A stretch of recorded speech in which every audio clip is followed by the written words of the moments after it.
Bismillahirrahmanirrahim. Qala mu'allifu rahimahullah ta'ala wa nafa'ana bihi wa bi ulumi amin ya rabbal alamin. Bismillahirrahmanirrahim. Qala nadhim wa kulluhum mir rasulillahi multamisun. Ghurfan minal bahri aw rashfan minad diyami. Langsung loro ae. Wa waqifuna ladaihi inda haddihim min nuqtahil ilmi aw min syaklatil hikami. Bismillahirrahmanirrahim. Sebelum kita mulai, ini malam menjelang pilkada besok, ini enggak boleh kampanye ya, enggak boleh kampanye kecuali kampanye untuk bersama-sama untuk menyoblos itu ya. Siapa yang dicoblos silakan pilih sesuai dengan hati nurani.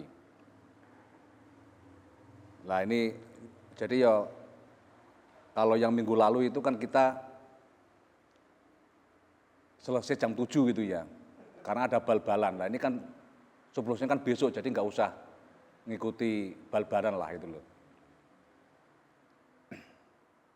Ini belum banyak yang datang karena mungkin nunggu ya nunggu serangan sore lah, serangan malam. Fajar kesuwen itu loh. Silakan aja lah, kebiasaannya seperti apa itu ya. Yang penting semoga aja kita mendapatkan pemimpin-pemimpin yang baik, yang amanah, yang berjiwa sosial dan lebih mementingkan kepada umat, mementingkan kepada rakyat.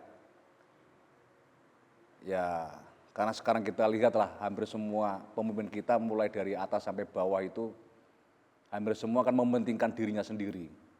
Itu yang kita lihat seperti itu. Makanya kemudian istilah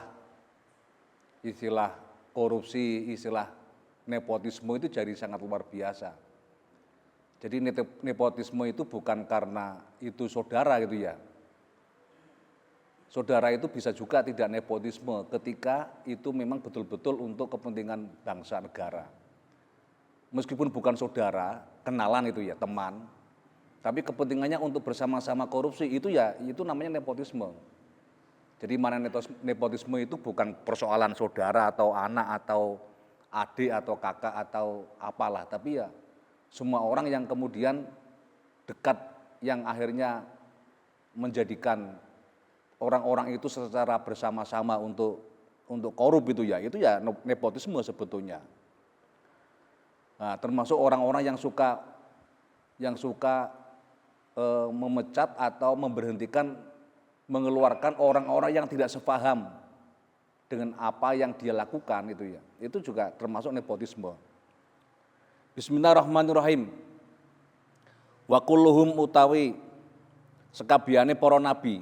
Ini masih terkait dengan bait yang kemarin faqon nabiyina fi khalqin wa fi khuluqin itu.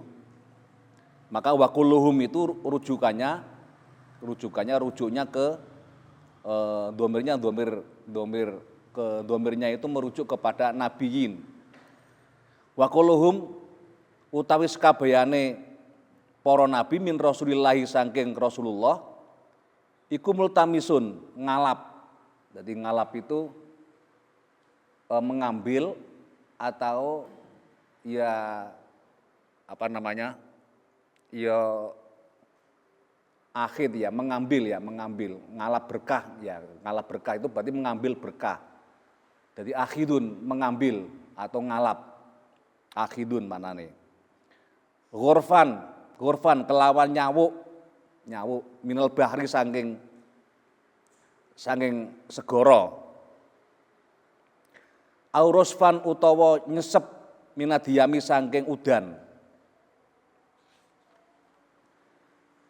Si podo iki wa waqifuna lan padha mandeg sapa para nabi ladahin para nabi iki latahim ing dalem sandinge Kanjeng Nabi Muhammad indah hatihim ing dalem watese para nabi minuktohil ilmi saking nuktoh itu sak titik atau sak sitik itu ya nuktoh itu kalau Ini yang kemudian dalam bahasa Indonesia namanya noda. Aslinya kan nuktoh. Ya. Nuktoh sak titik. Misalkan noda darah, ya sak titik darah itu. Ya, nuktoh kejelekan, ya sak titik kejelekan. Nah sini min nuktohil ilmi. Saking nuktoi ilmu. Au min syaklatil hikami, utawa saking syakal. Jadi sakal itu sak syakalan, sekelumit itu ya, sekelumit hikam. Ya, sekelumit sekelumit hikmah. Nah, yang lalu itu bahwa semua nabi itu semua tidak ada yang bisa menyamai Kanjeng Nabi. Berarti kan nabi itu di atas para Nabi Muhammad, itu di atas semua para nabi dan semua para rasul. Kemudian dalam hal apa? Satu dalam hal dedekane atau bentuk tubuhnya, bentuk raganya, wa fi khuluqin, bentuk akhlaknya, bentuk akhlaknya. Dan nabi-nabi yang lain itu juga di bawah Nabi Muhammad, yaitu apa? Dalam hal apa? Dalam hal ilmu dan kemuliaannya. Maka wa kulluhum, ya, jadi ini penjelasan kepada bait yang pertama, yang kemarin itu, bait yang di atasnya. Wa kulluhum, semua nabi-nabi itu mereka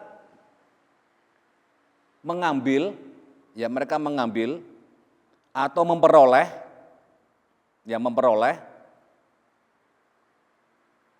dari Kanjeng Nabi. Ya, memperoleh dari Nabi itu apa? Jadi para nabi itu, nabi-nabi sebelumnya, karena kemarin kan di atas itu kan keterangan bahwa nabi itu kan semacam Nur Muhammad itu kan Allah menjadikan makhluk ini kan dari Nur Muhammad. Ya, makhluk itu dari Nur Muhammad.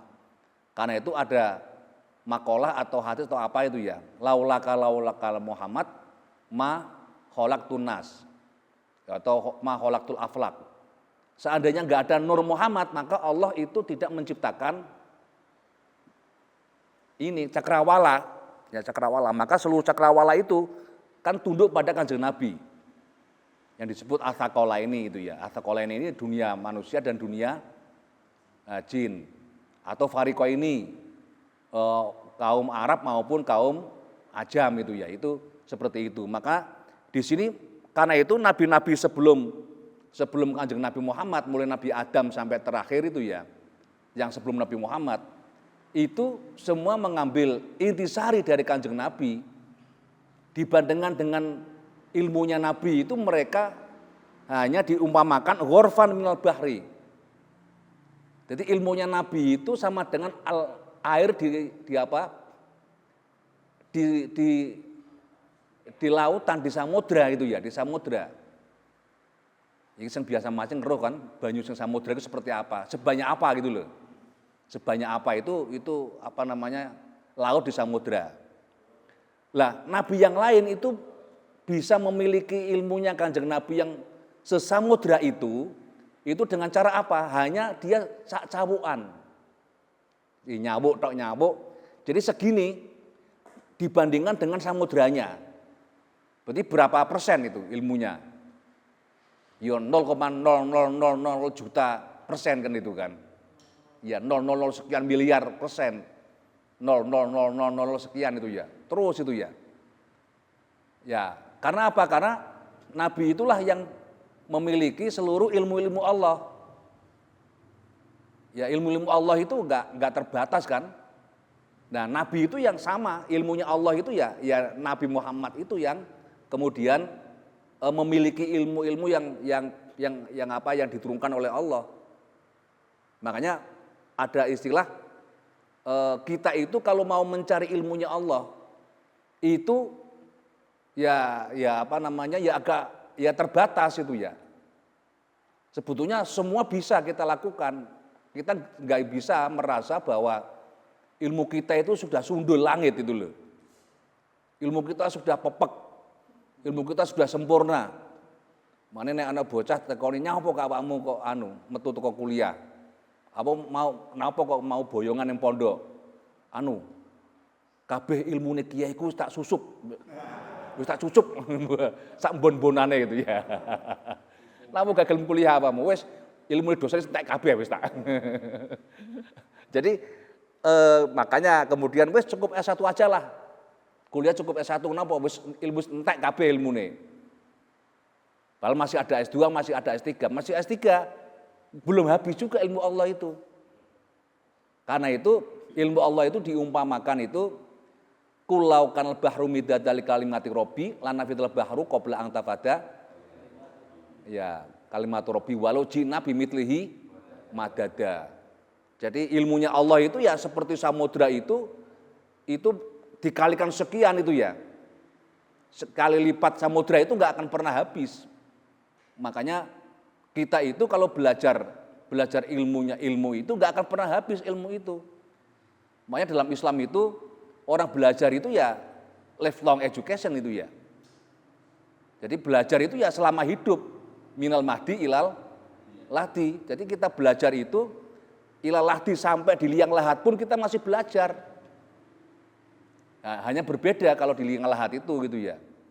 Kalau terutama di ujiannya. Kalau di kita kan ujian jadi masuk kuliah, ujian semester, ujian tengah semester, ujian akhir, ujian skripsi, ujian tesis, ujian disertasi itu ya. Itu kan nanti kan yang nguji kan dosen.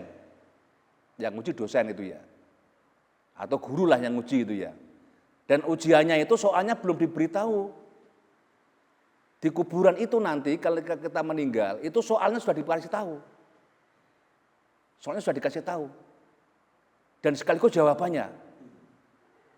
Jadi ada pembocoran soal itu ya. Nah, yaitu ketika mudin menelken mayat itu.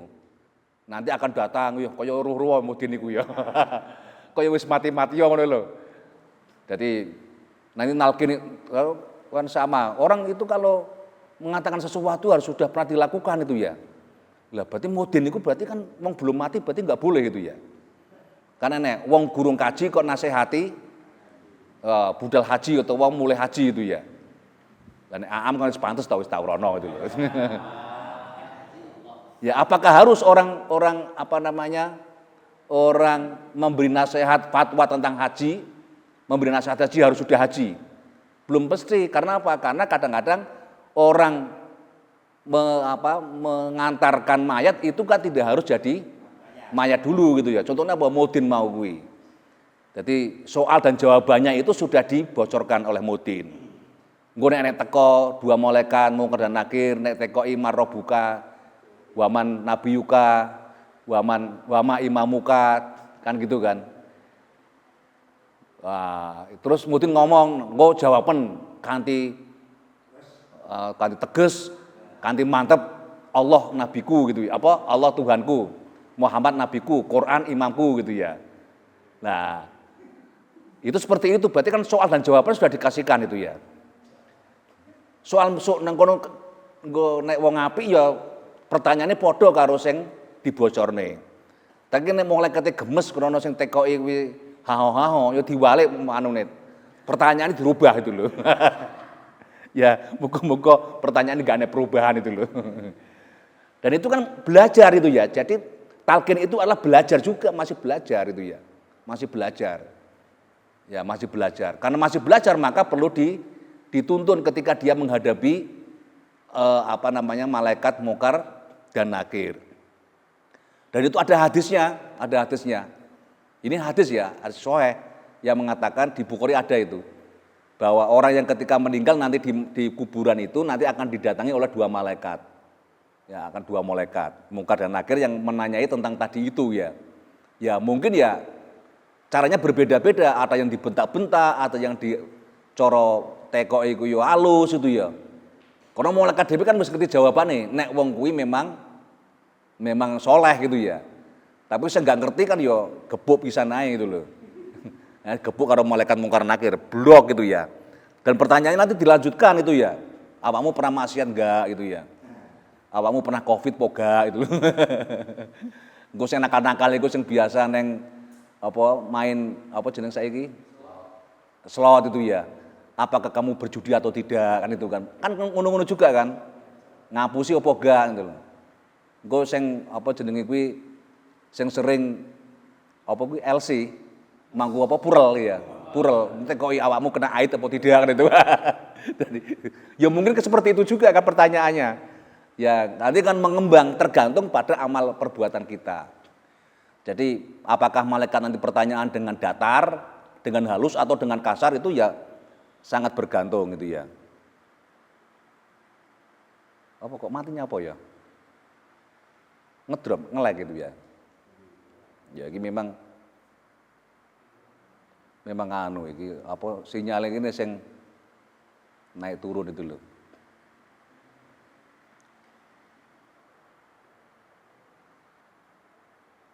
Wis sak kenake wis. Ya jenenge TikTok kok yo angel nanune. Maka orang belajar itu ya kenapa kemudian orang belajar minal mahdi lalahdi itu dari kandungan. Ya meskipun mananya ya sebetulnya mahdi itu kan dari ayunan itu ya, ayunan. Tapi sesungguhnya ya juga termasuk di dalam kandungan juga harus ada cari ilmu juga, belajar itu ya. Macet ya? Macet anunya. Sama ya, sama. Sinyal musim hujan biasanya kena udan lempep. Oh, ngono ya. Oh iya ya. Iya. Transfer pemilih ya. Kan enggak ketoro ngono kuwi. Enggak ketoro.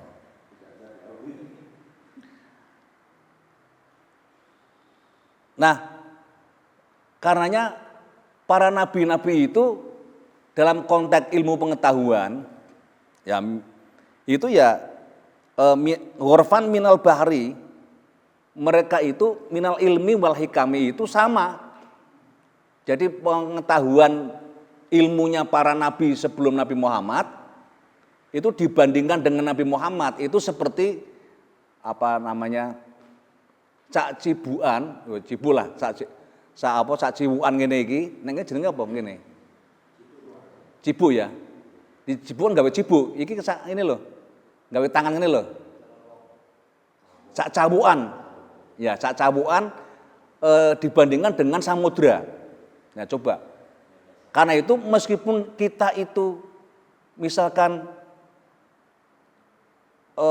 punya ilmu seperti tadi itu ya, kita bisa cari ilmu yang sebanyak mungkin. Jangan kita ya, wong nabi yang lain saja tidak bisa, maka kita enggak mungkin bisa melebihi Kanjeng Nabi. Enggak ada yang bisa melebihi. Enggak ada yang bisa melebihi dalam apa? Dalam hal ilmu dan dalam hal hikam, minal ilmi wal hikami. Dan hikmah gitu ya. Hikmah itu ya hikmah termasuk kalau kita bilang ya, kalau untuk nabi namanya mukjizat, kalau orang setelah nabi ulama itu namanya karomah gitu loh, karena karomah. Maka tidak ada satupun manusia yang bisa melebihi umatnya Nabi Muhammad, nggak ada yang bisa melebihi Kanjeng Nabi. Wong nabi-nabi yang lain aja nggak bisa melebihi kok. Makanya kalau ada orang bisa melebihi Kanjeng Nabi, baik dalam hal ilmu ataupun dalam hal hikmah, itu jelas itu kadzab. Itu kadzab. Jangan diikuti. Misalkan ada orang nabi itu kan, contohnya nabi itu kan Isra Mi'raj itu ya. Isra Mi'raj dalam selama hidup Rasulullah itu kan hanya berapa kali? Isra Mi'raj kan sekali kan? Nah ini ada umatnya yang mengaku Isra Mi'raj sampai 70 kali. Itu kan berarti kan melebihi Nabi. Itu mesti bohong. Itu mesti bohong. Makanya Mbah Hasyim Asy'ari itu dalam salah satu tulisannya itu, barang siapa yang mengatakan bisa sama saja menyamai Nabi aja, menyamai Isra Mi'raj saja, itu sudah kufur. Itu kufur. Apalagi ini Mi'raj ya. Mi'raj sampai Sidratul Muntaha, dalam kitab mereka kan itu ya, urija ila Sidratul Muntaha. Sampai 70, itu apa sebutannya itu loh. Tapi itu dipuji-puji ya, dipuja-puja itu loh, kehebatan. Enggak bisa, enggak ada kehebatan yang melebihi kehebatan Rasulullah. Jadi karomah tidak ada yang bisa melebihi mukjizatnya Nabi. Katanya itu kan karomah, enggak ada karomah yang seperti itu. Karomah melebihi Kanjeng Nabi itu loh enggak ada. Karenanya jangankan kita umat biasa, yang namanya para nabi sebelumnya saja itu enggak bisa melebihi Kanjeng Nabi kok. Ini ada yang sampai katanya bisa ya 70 kali. Dan itu bukan 70 kali itu bukan setahun atau apa, enggak. Satu hari satu malam itu segitu gitu loh. Itu kan dianggap kan top itu ya. Dianggap lebih hebat daripada Kanjeng Nabi. Malah justru kalau menurut Hadratus Syekh Hasyim Asy'ari itu masuk dalam kekufuran. Barang siapa yang memiliki karomah di atas Rasulullah itu termasuk kafar. Itu kafaro itu ya, kufur. Ya, kufur. Karena itu orang-orang begini ini sebetulnya sudah menyalahi agama Islam itu ya, sudah menyalahi Islam. Tidak ada satupun ya yang bisa menyamai Nabi. Nah, itu kan juga termasuk pelecehan Nabi kan. Itu pelecehan Rasulullah loh itu. Pelecehan Rasulullah. Apalagi ada yang mengaku bahwa dia katanya ada yang pernah berketemu dengan Tuhan. Ya, ketemu dengan Tuhan itu nanti kalau sudah kiamat gitu loh. Ya, kenapa seperti itu? Karena jangan manusia biasa. Yang biasa ketemu Tuhan, yang bisa ketemu Allah langsung itu kan hanya Kanjeng Nabi kan, selama masih hidup, yaitu waktu Isra Mi'raj itu. Nabi Musa saja belum ketemu Tuhan, baru ditunjukkan sinarnya saja, itu fasoiko, pingsan. Itu sekelas Nabi ya. Nabi Musa itu kan termasuk Nabi yang langsung bisa berbicara dengan Allah kan. Wa kallamallahu Musa takliman. Nabi Musa itu bisa berdialog dengan Allah. Itu saja tidak bisa melihat Tuhan. Kenapa? Karena memang Nabi Musa ini karena mungkin ya orang kan penasaran. Nabi Musa nggak salah itu ya. Karena kan selama ini hanya mendengar suaranya. Ingin menunjukkan Allah itu seperti apa sih? Ya. Jadi Allah supaya ya tunjukkan engkau ya Allah kepada kami. Begitu disuruh oleh Allah, silakan kamu naik ke Gunung Sinai, ke Gunung Sinai. Nanti di sana kamu akan melihat saya. Baru melihat, nanti kalau gunung itu bergerak maka berarti engkau melihat saya. Itu sebelum gunung itu Sinai bergetar itu ya. Itu Nabi Musa ditunjukkan sinarnya lebih dulu. Kata Allah, amamu kuat apa enggak? Baru sinarnya saja itu so'iko. Begitu bangun sudah enggak lagi bergerakan. Akhirnya gerak enggak gunung itu. Ya akhirnya Nabi Musa enggak tahu gerak atau tidak karena pingsan. Jadi dia akhirnya enggak tahu bahwa Allah itu menampakkan zatnya itu enggak Nabi Musa enggak tahu. Sekelas Nabi Musa aja enggak tahu itu ya, enggak bisa ketemu Allah. Ini ada katanya bisa ketemu Allah gitu loh. Karena itu kalau ada orang mengatakan bisa ketemu Allah, itu sebetulnya itu ada jin yang mengaku-ngaku. Orang mimpi ketemu Allah, itu enggak ada orang mimpi ketemu Allah, enggak ada itu loh. Mimpi ketemu Allah enggak ada. Ya, itu jin yang ngaku-ngaku sebagai aku Gusti Allah gitu ya. Dan ini banyak yang di kita itu sekarang banyak. Ya, banyak yang seperti itu. Misalkan ono sing jenenge katanya Semar itu bisa ngetok, dia ngaku sebagai Tuhan itu ya. Ada yang seperti itu. Dan itu enggak mungkin dalam konteks dalam konteks keagamaan kita itu enggak bisa itu ya. Jadi manusia enggak bisa melihat Allah. Kalau ngimpi ketemu Kanjeng Nabi mungkin nggak? Mungkin. Ya mungkin. Tapi kalau ya qadha itu melek itu ya. Biasa ngene ketemu menurut Kanjeng Nabi hadir itu ya. Itu ya nggak bisa. Ya, omong-omongan nggak bisa kan itu kan. Tapi yang bisa ketemu itu adalah jiwanya atau batinnya yang bisa ketemu. Tapi bukan dengan mata yang kita punya seperti ini itu ya. Nggak bisa itu ya. Nggak bisa. Jadi itu laksana umatnya itu nggak bisa melebihi Kanjeng Nabi. Jangan umatnya, nabi-nabi yang lain saja tidak bisa memiliki ilmu sebagaimana Rasulullah SAW. Jadi minal ilmi wal hikami. Jadi ilmu ataupun mukjizat atau pengetahuan lain yang dimiliki oleh Rasulullah, maka tidak ada orang yang bisa menyamai beliaunya. Dan kita umatnya, maka umatnya itu ya mengikuti saja apa yang pernah Nabi sabdakan, apa yang pernah Nabi lakukan, dan apa yang pernah Nabi tetapkan gitu loh. Jadi makanya ada istilah yang sunnah itu ada yang sunnah qauliyah, jadi hadis-hadis perkataan Nabi, ada yang namanya sunnah fi'liyah, apa yang dilakukan oleh Nabi seperti dawuh Nabi, shollu kama ra'aitumuni usolli, sholatlah kalian sebagaimana saya sholat itu ya. Ya sholat. Nah kalau sholatnya orang Islam kadang-kadang berbeda-beda. Ada yang tidak sedakep, ada yang sedakep, ada yang gini, ada yang begini, ada yang begini itu ya. Ya macam-macam lah itu ya. Ya ada yang Allahu Akbarnya sampai gini, ada yang segini, ada yang segini itu ya. Nah itu sholatnya Nabi itu seperti apa? Ya itu para sahabat yang tahu, para jamaahnya. Karena itulah kenapa kita harus beragama dengan menggunakan sanad. Itu seperti itu gitu ya. Karena apa? Karena kita itu sanadnya itu harus, sanad agama kita harus sampai kemudian para sahabat yang menyaksikan Rasulullah.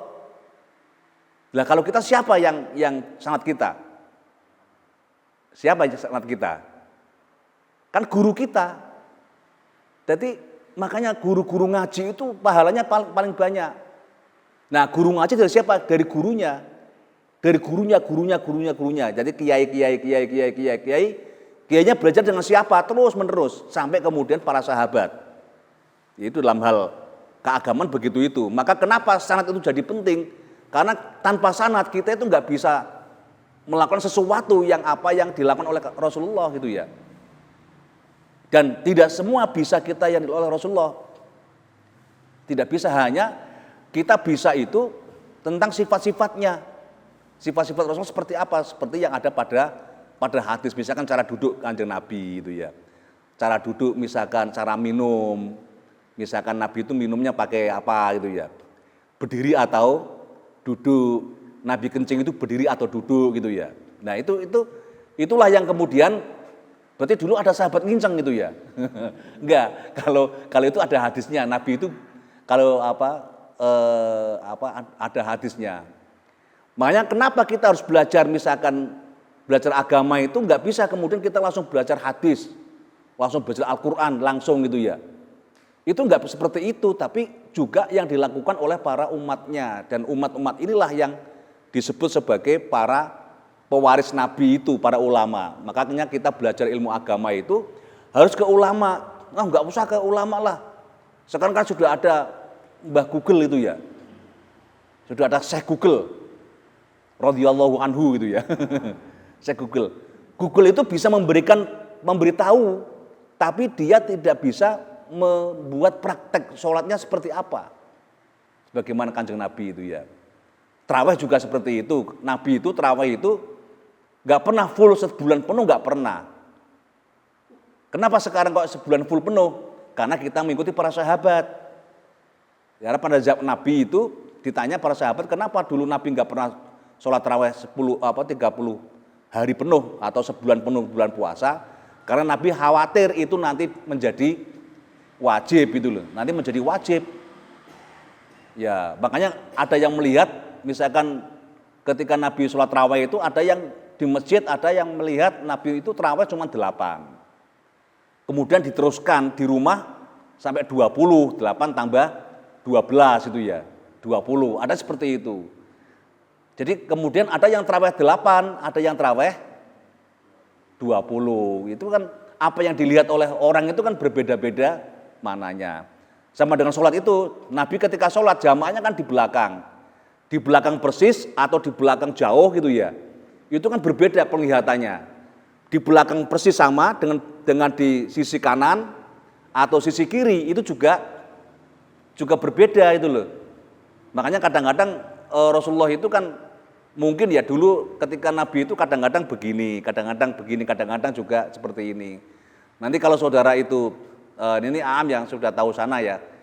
Kalau di jamaah di Masjid Madinah maupun di Mekah itu banyak orang yang sholat Allahu Akbar ya begini aja. Ya itu nggak usah heran itu ya.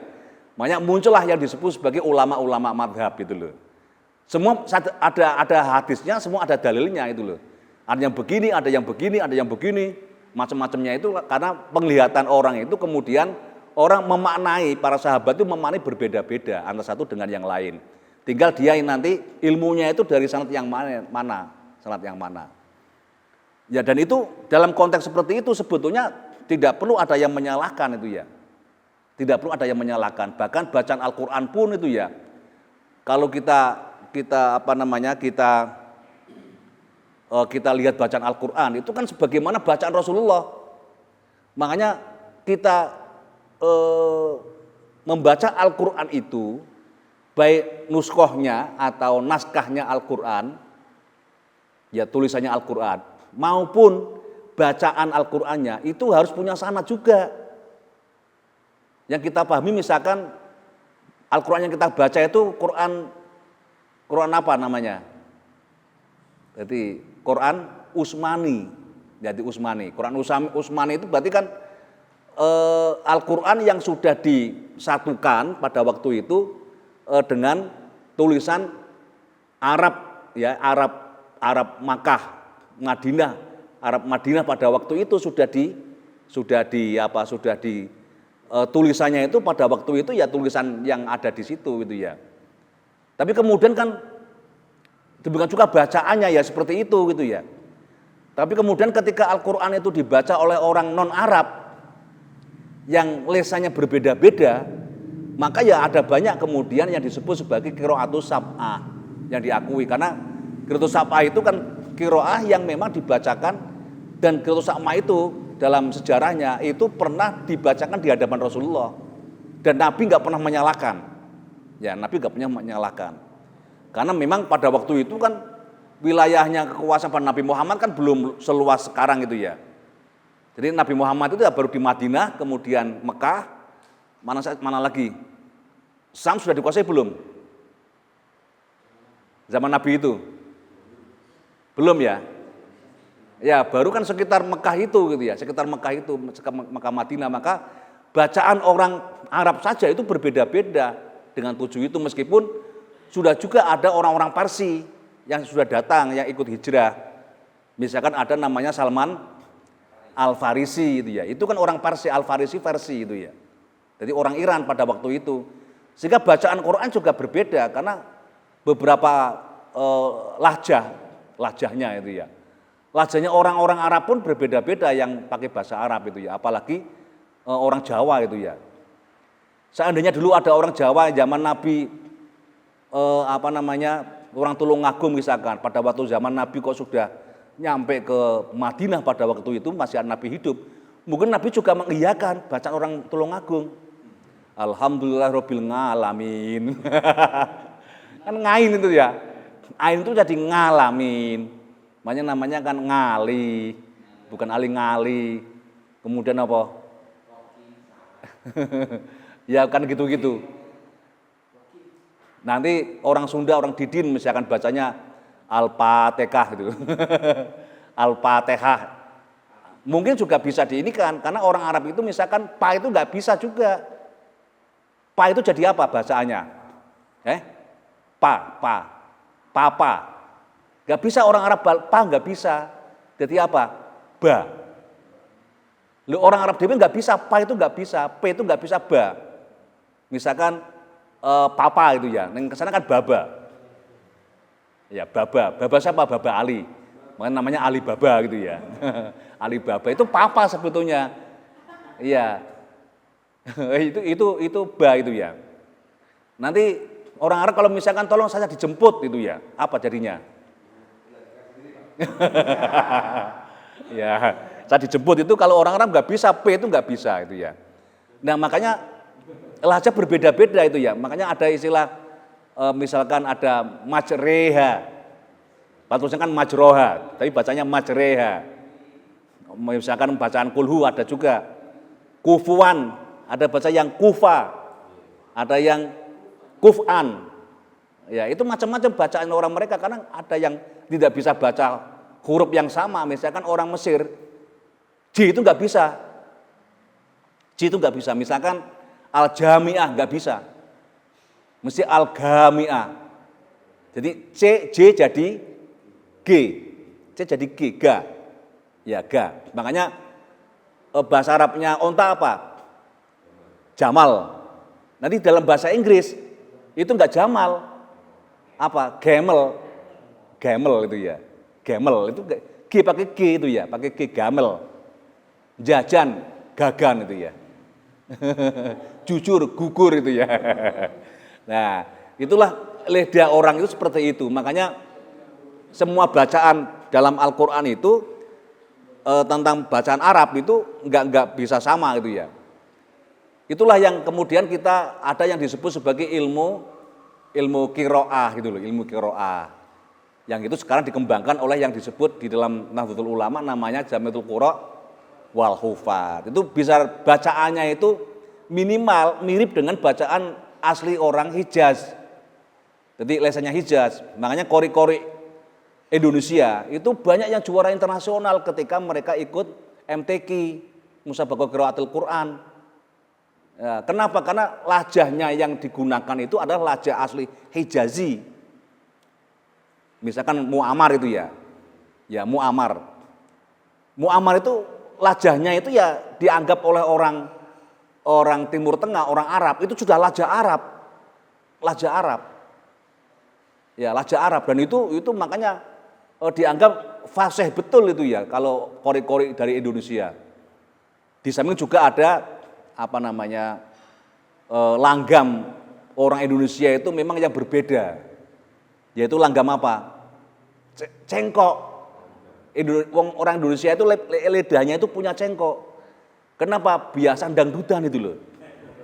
Jadi ada cengkok itu ya, cengkok gitu loh, kan ada itu.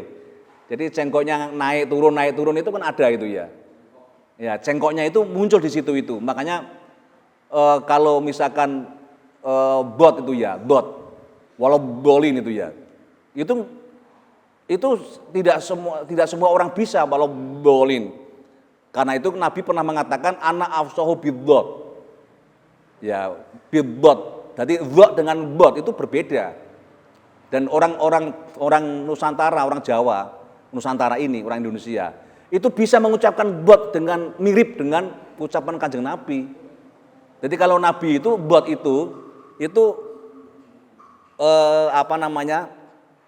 pipi kanan dan pipi kiri itu melembung. Kayak kodok itu loh. Kayak kodok itu kan kodok ngorek itu loh. Tet bong itu kan ini pipinya kan ini ya. Lah kalau kita minimal satu pipi polong bang ini loh. Jadi gini nih yang mekrok itu jitoke gak apa-apa. Wis untung tapi sampai maca buat itu tidak makro. Itulah kelebihan orang Nusantara terkait dengan makhraj itu ya, dengan makhrajul huruf itu ya. Itu seperti itu. Tapi tidak ada yang bisa menyamai Kanjeng Nabi itu ya. Ya, sama juga misalkan bahkan Quran pun ya, kitab-kitab sebelumnya enggak ada yang bisa menyamai Al-Qur'an sebagaimana kemarin saya jelaskan itu ya. Ya, jadi Al-Qur'an itu salah satu bacaannya itu mudah dihafalkan, itu enggak ada yang lain. Ya, memang semua kitab yang asli itu bentuknya sastra. Bentuknya sastra. Jadi kitab-kitab Samawi, ya Samawi, itu bentuknya sastra, semua sastra. Taurat, Injil yang asli, Taurat yang asli itu sastra semua. Nah, salah satu ciri kitab yang Samawi yang masih asli itu ayatnya banyak yang diulang-ulang. Coba kalau kita misalkan lihat Taurat itu ya, baca Taurat, itu ada pengulangan-pengulangan kata-kata atau pengulangan ayat. Di Al-Quran juga sama kan, ada pengulangan ayat, itu ciri khas. Ciri khas yang namanya kitab yang dari wahyu begitu itu, ada pengulangan kata. Dan bahasanya memang asik gitu ya, bahasanya asik. Misalkan di kita kan ada surat Ar-Rahman itu ya. Coba berapa kali lafal fabi ayyi ala rabbikuma tukadziban. Ya, fabi ayyi ala rabbikuma tukadziban. Berapa kali itu? Itu sebetulnya apa? Ini untuk menguatkan yang namanya ini loh, yang namanya orang itu selalu ingat begitu gitu loh. Jadi ini muncul fabi ayyi ala rabbikuma tukadziban. Kamu kok enggak mau mensyukuri nikmat? Kamu dusta apa yang kamu lakukan itu loh.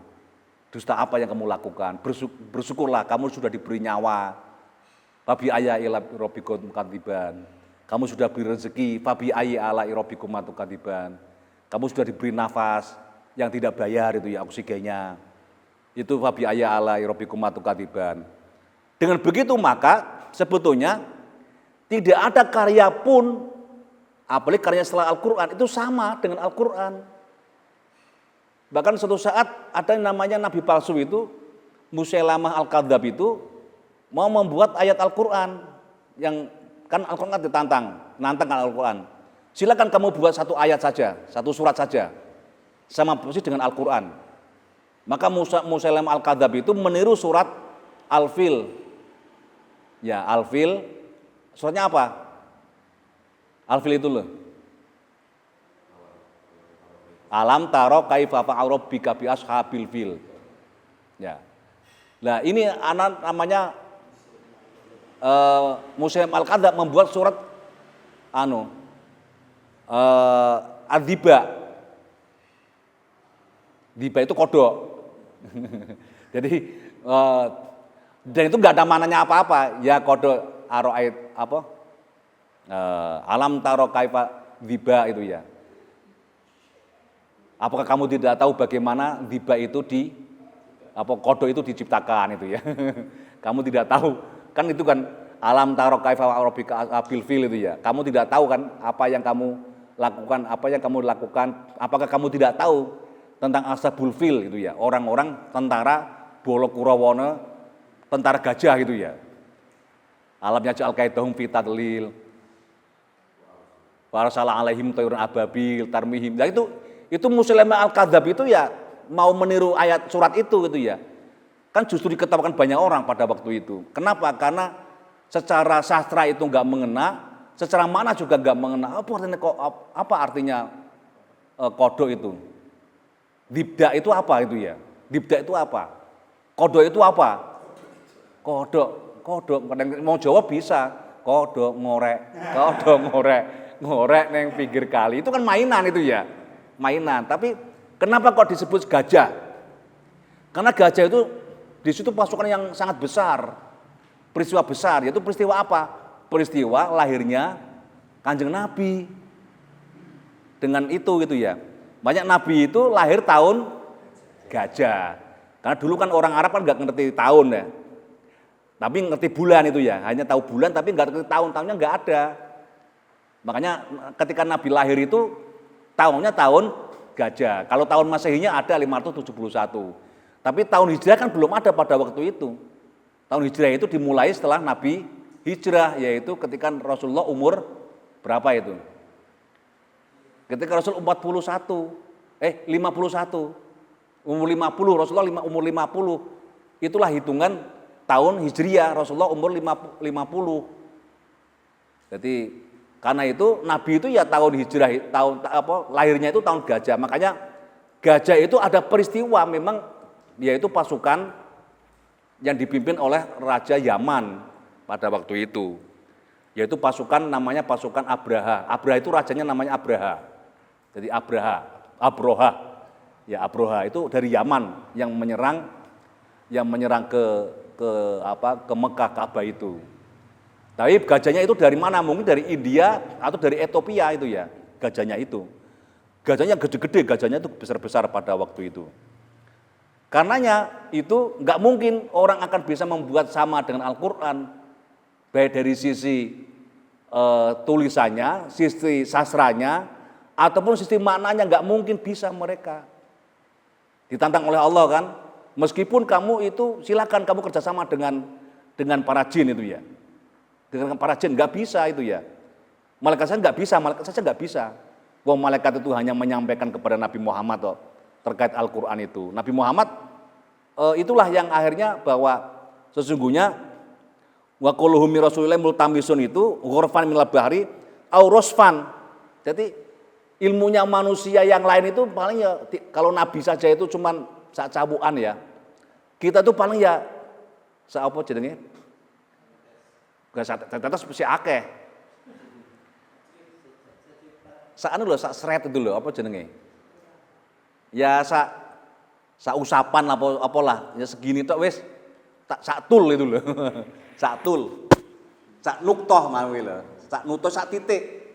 Enggak sak tetes, sak titik. Sak nuktoh gitu ya. Ya, nuktihil bahri. Aurosfan ya, atau saisepan minadiyami saking udan. Jadi atau kita itu ilmu kita dengan Nabi itu ya kalau nabi-nabi yang lain ilmunya misalkan udan, kita udan begini itu ya tetesan udan. Kalau jumlah udan kan sekian banyak, berapa kubik udan itu. Kita mungkin ya podo ae. Sak rosfan nabi-nabi yang lain sak rosfan, sak tetes itu ya atau sak isepan. Kita ya paling ya sak apa lah itu ya. Ya sak tetes aja, sak tetes enggak ana setengah grimis ya ukur-ukur kae lho. Ya paling grimis ukur-ukur sing enggak tekan lemah, itu enggak ketok banyu udan itu lho. Nah, itulah yang disebut sebagai minadiyami, aurosfan minadiyami. Itu bandingannya nabi-nabi dengan Nabi Muhammad. Lah kalau kita dengan Nabi Muhammad bagaimana? Ya enggak ada apa-apanya. Ya, makanya tidak usah sosok ngaku nabi itu ya.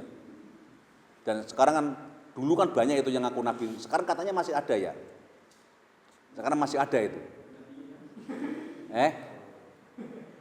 Kan dulu kan ada itu Nabi Musodak gitu ya. Musodik atau Musodak itu? Musodik ya. Neng Bogor apa neng dino lho. Dia dapat wahyu neng Gunung Salak itu lho. Loh, Tulungagung juga pernah ada. Di ngantur pernah ada itu ngaku nabi. Ringin Pitu nggih? Ya Ringin Pitu kan Ringin Pitu ngantur ya. Tonggone jenengan batin niku. Yo beda desa tapi kan tonggo ta. Di tonggo desa lah itu ya. Itu ada nama siapa dulu? Sugeng atau siapa namanya itu? Itu sempat sampai diadili di Surabaya itu. Sampai diadili itu ya. Ngaku nabi itu ya. Ada di Pojok Gajah Barat Tulungagung enek kok. Apa meneh Tulungagung ya, mesti enake ngono-ngono kuwi. Wong Tulungagung yo nggon wong ngono-ngono kuwi kok. Ya, adalah yang seperti itu ngaku nabi itu ya. Nabi ternyata akhirnya kan pokron diadili terus di penjara kan nabi nasibnya bingung gitu loh. Nasibnya bingung. Ya. Jadi makanya di samping memang sebetulnya sudah enggak ada lagi setelah Nabi Muhammad secara teologis ideologis Islam, tapi dilihat dari sisi cara mereka memperoleh wahyu pun juga tidak bisa. Nah, kalau ada orang misalkan aku oleh wahyu gitu ya. Oleh wahyu itu sebetulnya makna wahyu dalam bahasa Arab dengan wahyunya orang Jawa itu berbeda. Wahyu dalam bahasa Jawa itu kewahyon sebetulnya, istilahnya kewahyon atau wangsit. Tapi ada orang ngomong wahyu ya. Terus aku beroleh wahyu, tapi wahyu yang ada itu bukan sebagaimana Allah memberikan wahyu kepada para nabi, itu tidak seperti itu gitu ya. Tidak seperti itu. Jadi Allah memberikan wahyu itu kan macam-macam lewatnya itu ya. Tapi ya makanya kadang-kadang melalui langsung ya, melalui suara langsung. Kadang-kadang ada suara yang namanya suara lonceng. Itu juga ada yang namanya wahyu, suara gemuruh gitu ya. Itu melalui alam gitu ya, ada seperti itu. Dan itulah wahyu yang paling sulit untuk bisa diterima. Opo maknane gitu ya. Itu nek wong biasa juga gak ngerti itu loh. Wong kita kadang-kadang krungu manuk ireng apa jenenge yang bengi-bengi? Manuk gagak. Manuk gagak itu kadang-kadang nyongkone syarat arep wong mati gitu ya. Tafsiran apa dia kan ngono kuwi, kan belum tentu gitu ya. Wong kadang-kadang manuk gagak itu sebetulnya memberitahu kepada kita akan ada bencana gitu ya. Ya, akan ada bencana. Nah, saya ki manuk gagak wis gak enek, akhirnya kan bencananya kakean. Kita gak bisa menghindar dari bencana. Kenapa? Karena yang ngasih bencana dipateni di sate itu ya. Ya, sate gagak itu loh. Gue gawe golek pesugihan sate gagak. Akhirnya ketika ada bencana nggak ada yang bisa ngasih tahu gitu loh. Akhirnya kita kan sekarang banyak bencana itu banjir. Tiba-tiba banjir, tiba-tiba gempa gitu ya. Tiba-tiba angin puting beliung gitu ya. Nah, kalau dulu kan sudah ada yang ngasih tahu siapa? Yo kewan-kewan itu ya. Ya kewan-kewan itu yang diutus oleh Allah sebetulnya itu ya. Lah kita kadang-kadang kejem karo kewan itu ya. Akhirnya apa? Yo akhirnya kita nggak dikasih tahu apa-apa. Wong iku sebetulnya alat untuk apa? Untuk kita ya. Makanya jangan suka mateni binatang itu loh. Terutama terutama kewan-kewan yang berupa burung gitu ya. Berupa burung. Terus misalkan hewan-hewan yang di hutan itu kayak monyet itu ya. Monyet lutung itu nggak boleh dibunuh gitu loh, nggak boleh dibunuh. Karena mereka itu adalah makhluk yang memang ditugaskan oleh kita. Misalkan kera itu orang yang ada di pinggir pegunungan itu akan memberitahu kepada kita, mereka turun ketika gunungnya itu mau meletus itu loh. Mereka turun itu loh. Lah kita bunuh, akhirnya kita nggak ada yang kasih tahu. Begitu meletus kita korban, kena lahar itu ya. Padahal sebelumnya itu monyet-monyet itu turun gunung itu untuk memberitahu kita. Lah kita kan kadang-kadang kan hanya ngomong gini, weh monyet-monyet itu golek pakan yang dhuwur pakan entek. Enggak ada yang nama di atas gunung itu pakannya habis, enggak ada itu. Mesti akan ada bencana, di atas itu ada bencana. Bencana apa kita enggak tahu. Banyak kita diharuskan waspada terhadap bencana. Itulah indikator-indikatornya sudah ada semuanya. Wa waqifuna ala dahi inda hatihim. Jadi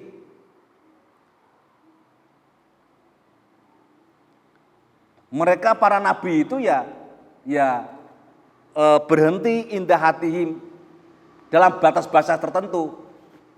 Tidak bisa para nabi yang lain itu menyamai ilmunya dan menyamai hikmahnya Rasulullah. Kalau indah hatihim. Jadi watas-watasnya para nabi itu ada batas-batasnya. Ini loh yang nabi seperti ini, nabi seperti ini. Nah, dia tidak akan melebihi apa yang dimiliki ilmunya Kanjeng Nabi Muhammad. Nah, Kanjeng Nabi Muhammad gak akan pernah bisa. Kenapa? Karena Nabi Muhammad itu memang kalau nabi-nabi sebelumnya itu memang ada yang nabi memang pinter. Ya, pinter ilmu alam. Misalkan Nabi Dawud. Nabi Dawud itu bisa, kalau sekarang itu Nabi Dawud itu bisa seperti BMKG itu ya. Bisa ngatur yang namanya angin. Berarti kapan turun hujan itu ya. Kapan bisa hujan itu bisa nyingkri itu bisa karena Nabi Daud bisa mengatur lajunya angin itu ya. Ya, arih gitu ya. Itu bisa diatur kemana angin itu akan berhembus. Berarti mana yang akan dijadikan sebagai korban puting beliung mana gitu ya. Ya apakah sini atau sana itu bisa Nabi Daud. Atau juga Nabi Daud itu bisa mengatur yang namanya batu-batu itu bisa jadi emas, bisa jadi besi, bisa jadi baja, bisa jadi senjata itu Nabi Daud itu ya, Nabi Daud. Tapi Al-Qur'an kemudian itu semua memadai semua, ilmu-ilmu begitu juga ada semua itu ya. Misalkan dalam Al-Qur'an itu dikatakan afala yang dzuru ilal ibli kaifa khuliqat. Itu berarti kan ilmu peternakan. Wal jibali kaifa urufiat. Bagaimana gunung itu ditinggikan. Itu berarti ilmu apa? ilmu apa namanya? Ilmu apa itu? Ilmu tentang pegunungan itu loh. Ilmu apa? Apa geofisika? Ilmu geologi itu ya. Kemudian juga Al-Quran juga mengatakan saya hamparkan bumi ini itu ya. Berarti juga bisa ilmu biologi, bisa ilmu geologi, bisa ilmu geografi gitu ya. Itu kan seperti itu. Misalkan setelah kamu sholat itu kamu menyebar fangtasiru fil ardi, menyebar di atas bumi. Berarti apa kalau seperti itu? Berarti kita itu juga wajib untuk mengetahui wilayah-wilayah lain yang di luar kita. Kita bisa memahami wilayah lain, misalkan kita orang Indonesia itu harus paham wilayah Eropa seperti apa. Makanya kita memahami orang Eropa, kita memahami orang Arab itu ya. Dulu juga sama orang Arab juga memahami orang Eropa itu ya. Orang Arab bisa memahami orang Asia sini itu ya. Makanya pada saat Islam mengalami kemajuan itu orang-orang Arab itu bisa mengalahkan orang-orang di luar Arab. Bahkan pernah berkuasa yang sangat luar biasa selama 300 tahunan itu di daerah Andalusia. Andalusia itu sekarang pusatnya Spanyol itu ya. Makanya ada kota-kota zaman itu yang sudah terkenal itu ya. Misalkan Isvila itu ya, atau Sevilla kalau sekarang. Kemudian ada Goronito. Apa Goronito? Goronito itu Granada. Ada namanya Imam Al-Qurtubi. Mana Qurtubi itu? Cordoba gitu ya. Ya sebetulnya seandainya dulu orang Islam berkuasa, tetap berkuasa di Andalusia, mungkin sepak bola di Spanyol itu yang pemainnya orang-orang kita semua itu. Orang-orang muslim itu ya. Seandainya dulu itu Islam berkuasa ke sana. Tapi karena apa? Islam tidak lagi berkuasa di sana itu karena meninggalkan ilmu pengetahuan. Terutama pada saat diperintah oleh Khalifah Al-Muwahhidun. Khalifah Al-Muwahhidun. Yang melarang orang membaca kitab-kitab buku-buku ilmu gitu loh. Makanya sebetulnya politik itu seringkali lah mengganggu perkembangan peradaban. Politik seringkali, kekuasaan itu seringkali mengganggu perkembangan ilmu pengetahuan. Kenapa? Karena pengetahuan itu kan bebas orang berpikir itu ya. Tapi karena kadang-kadang ketika orang bebas berpikir itu mengganggu kekuasaan. Mengganggu kekuasaan, makanya penguasa-penguasa itu pada saat Al-Muwahhidun itu kitab-kitab ilmu pengetahuan terutama dari kalangan-kalangan yang paling utama memang pengharaman kitab-kitab yang ditulis oleh para filosof itu ya, para ilmuwan. Yang paling utama pada saat itu yang jelas dilarang itu pada masanya Al-Muwahhidun itu berbarengan dengan ini siapa itu Ibnu Rus. Makanya kitab-kitabnya Ibnu Rus itu semua harus dibakar. Dan siapa yang di rumahnya ada kitab, masih ada kitab itu, maka dia akan dihukum mati, coba bayangkan. Karena itu bagi mereka yang ingin mengembangkan ilmu pengetahuan, tidak usah menjadi pejabat di politik gitu ya. Nggak usah jadi presiden, nggak usah jadi gubernur, jadi bupati gitu ya. Kenapa? Karena mereka lah yang kemudian menghalang-halangi ilmu pengetahuan. Pada saat itu ya, saat sekarang bagaimana kira-kira?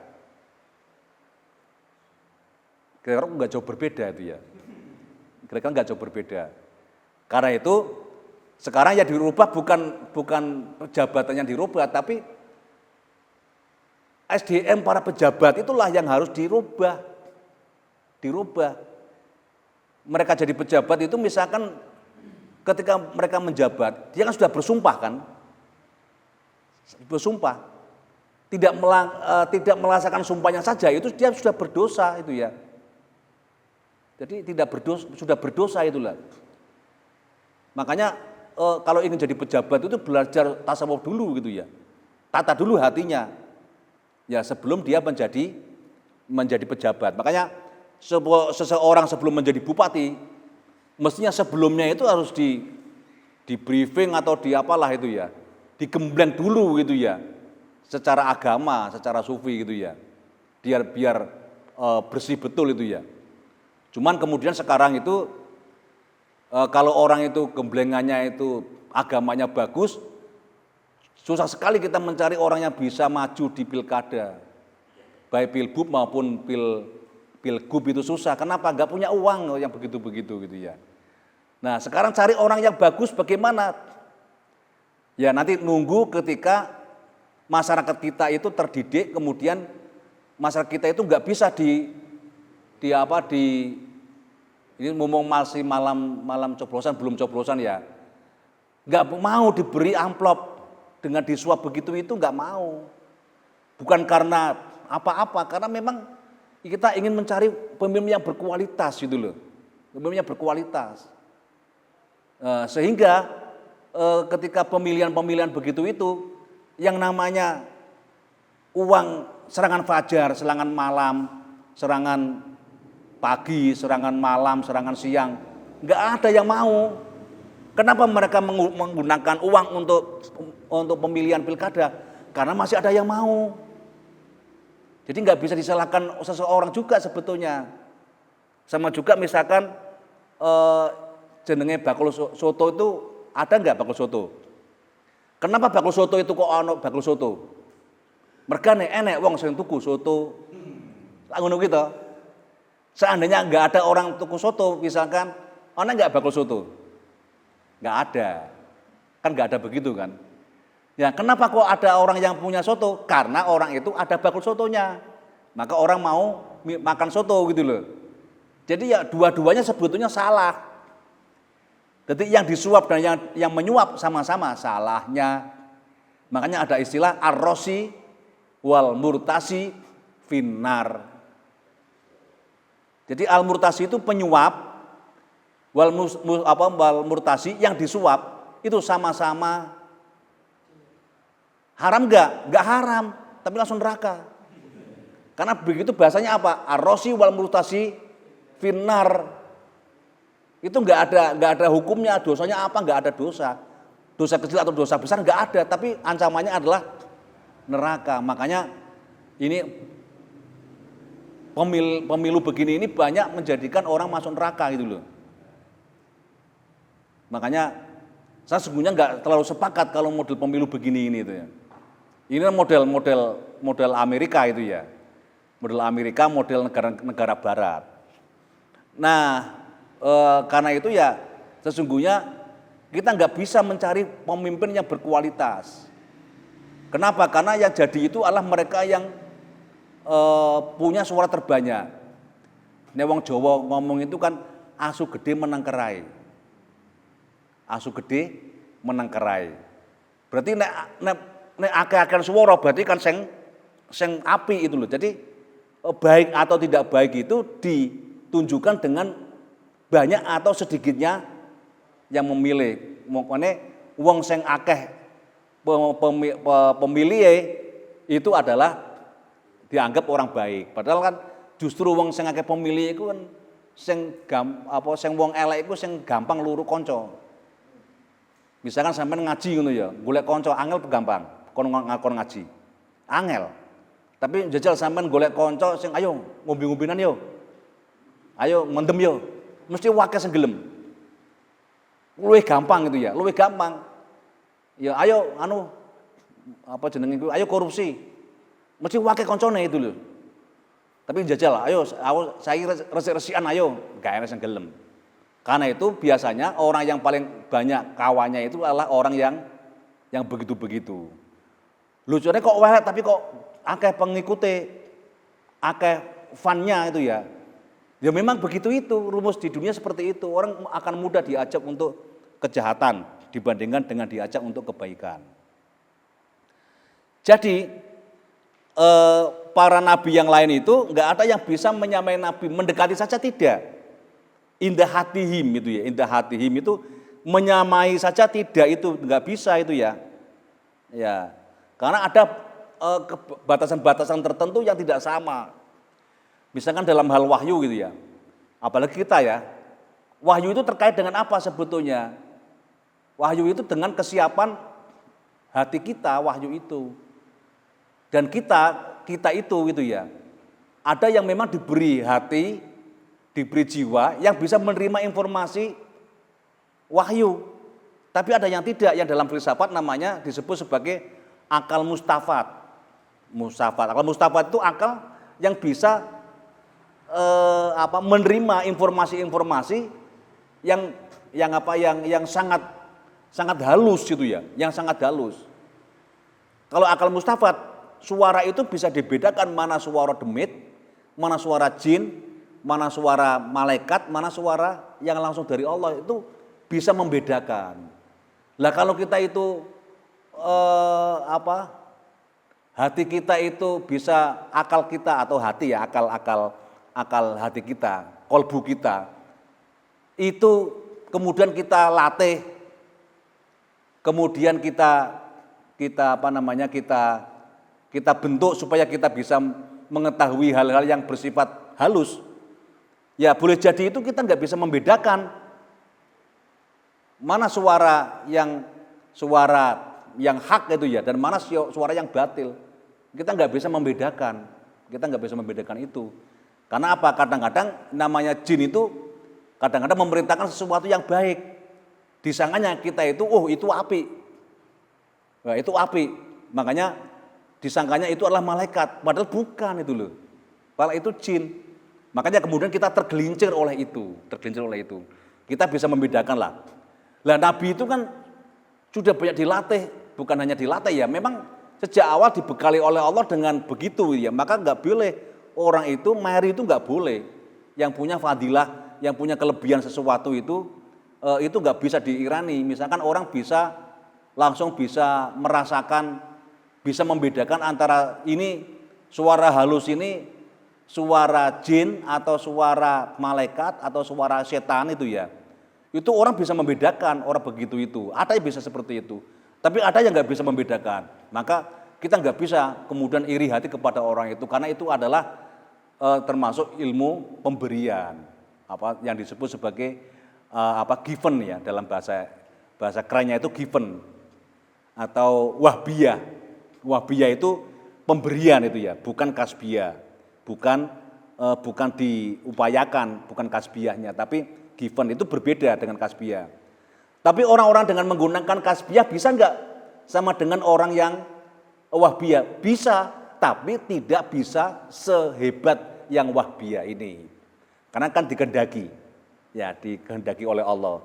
Nah, dikehendaki oleh Allah. Lah, kalau kita kasbiyah itu kan kadang-kadang lebih banyak pada kehendak kita.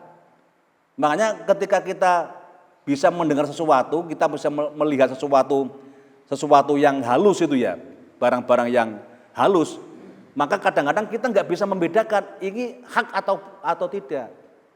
Kadang-kadang kita menggunakan itu kemudian untuk yang hal-hal yang bersifat kebaikan, tapi sebetulnya itu bisa jadi tidak hak gitu ya.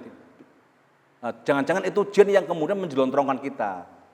Ya kalau dulu enak ya, kalau zaman dulu itu zaman Nabiullah Idris alaihissalam, zaman awal-awal ada umat manusia itu masih dekat. Kenapa? Masih dekat dengan dunia gaib itu setan kelihatan, jin kelihatan, manusia bisa melihat itu.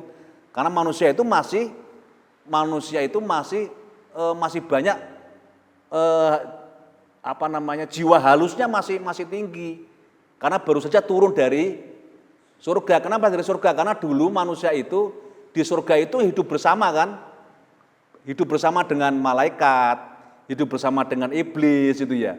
Sehingga ketika manusia dulu turun ke dunia ini, itu orang-orang dulu yang awal-awal dulu itu, pendahulu-pendahulu kita yang dulu itu bisa melihat setan ya biasa, kon setan loh. Ya kon setan itu ya. Makanya ada cerita Nabi Idris alaihissalam itu ketika digoda oleh setan itu, akhirnya apa, Nabi Idris kan salah satu nabi yang pertama kali bisa membuat baju. Ngedom atau jahit itu ya, ngedom pakai dom itu loh, pakai jarum. Maka kemudian setan itu dicoblos matanya. Dan bisa Nabi Idris mencoblos itu karena masih rohnya Nabi Idris itu ya masih dekat dengan rohnya para penghuni surga pada waktu itu. Karena itu setan itu konon matanya cuma satu. Setan itu matanya cuma satu, setan itu. Jadi ya yang akhirnya setan kemudian membuat setiap masa itu membuat semacam wakil setan itu ya. Yang akhirnya orang menyebut sebagai apa? Dajjal. Simbol Dajjal itu matanya berapa? Mata satu, itu akibat dari setan yang kemudian disimbolkan simbol setan. Itu mata satu gitu ya. Ya, simbol setan itu mata satu. Wallahu a'lam bishawab. Al-Fatihah.